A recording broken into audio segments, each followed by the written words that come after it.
All right, so now we're going to look at review some alternate interior and exterior angles and where we're going to go with them tomorrow with writing equations. So you can see I have this angle of 5x and I also have this angle of 75 degrees marked. You'll notice that those two types of angles are inside angles and they're also alternating which parallel line and which side of the transversal they are on. So these angles would be considered alternate interior angles. And we know that alternate interior angles are congruent, which means they're equal to each other. So that would mean that if this angle here is worth 75, its alternate interior angle of 5x is also worth 75. So we can say 5x is the same as, or is congruent to, or is equal to 75.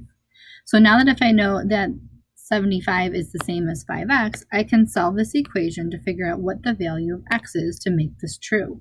So remember, 5 is being multiplied by x, so the only way to get rid of multiplication would be to divide by 5 on both sides, because whatever you do on one side, you have to do on the other side to keep the balance.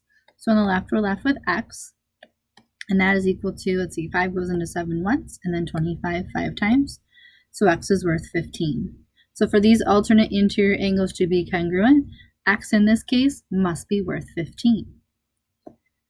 Okay, so if you take a look at these two angles, can you figure out what type of angles they are? Right, they're alternate exterior angles.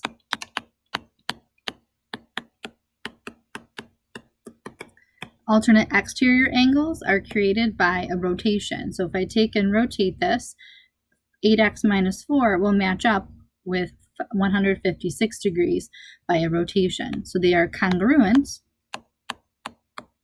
which means that they are equal to each other.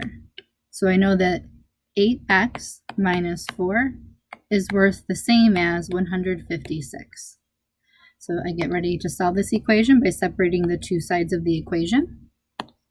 There's an 8 being multiplied by x, and there's also a minus 4.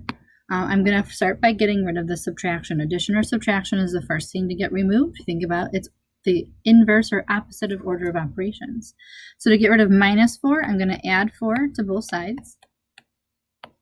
So on the left here, minus 4 plus 4 cancel. I still have 8 times x. And that will equal 156 plus 4.